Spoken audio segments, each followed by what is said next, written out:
Shalom kekasih-kekasih Tuhan, selamat pagi.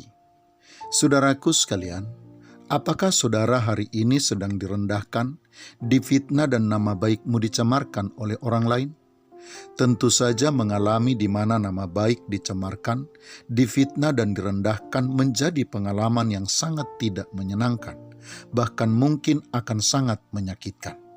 Namun sebenarnya jika berkaca kepada firman Tuhan sebagaimana terdapat di dalam surat Yakobus pasal 1 ayat yang ke-9 yang berbunyi, "Baiklah saudara yang berada dalam keadaan yang rendah, bermegah karena kedudukannya yang tinggi," hendak mengisyaratkan kepada kita bahwa pada sisi yang lain, jika nama baik kita dicemarkan, jika kita difitnah dan direndahkan, sesungguhnya justru ingin menegaskan sesuatu hal yang baik tentang kehidupan kita. Kekasih-kekasih Tuhan, kata rendah di dalam ayat bacaan kita pagi ini merupakan terjemahan dari kata hotapeinos dalam bahasa Yunani, yang sebenarnya memiliki arti direndahkan, di mana ada orang yang merendahkan kita, bukan karena kita memang benar-benar rendah. Sehingga kata rendah dalam ayat tersebut bisa kita maknai dengan direndahkan oleh pihak lain atau orang lain, bukan karena kita rendah, melainkan karena tinggi atau karena kita berkedudukan tinggi. Sebab memang kekasih-kekasih Tuhan, orang-orang yang sudah berkedudukan tinggilah yang bisa direndahkan. Sedangkan orang yang rendah tentu tidak perlu lagi direndahkan, karena mereka memang sudah rendah atau sudah berada di tempat yang rendah.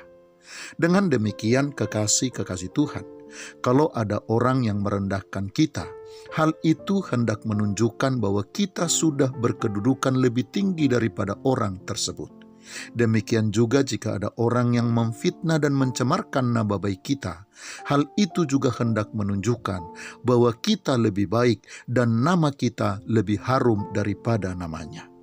Kekasih-kekasih Tuhan, orang-orang yang merendahkan orang lain agar dirinya terlihat lebih tinggi, justru akan direndahkan.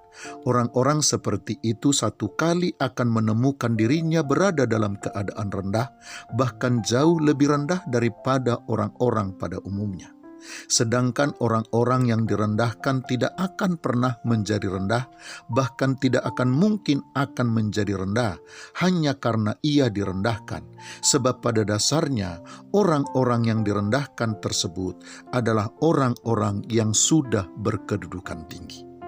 Oleh sebab itu kekasih-kekasih Tuhan, kalau kita direndahkan oleh orang lain, sesungguhnya hal itu hendak mengkonfirmasi bahwa kita lebih tinggi dari orang lain, terutama lebih tinggi dari orang-orang yang sudah merendahkan kita. Selain itu kekasih-kekasih Tuhan, jika kita sedang direndahkan oleh seseorang atau bahkan oleh orang banyak, hal yang harus kita lakukan adalah jangan berusaha membela diri, tetapi sebaliknya tetap berusaha untuk melakukan apa yang seharusnya kita lakukan, yaitu melakukan kehendak Tuhan. Karena pasti akan tiba waktunya, Tuhan akan menerbitkan kemuliaannya atas kita.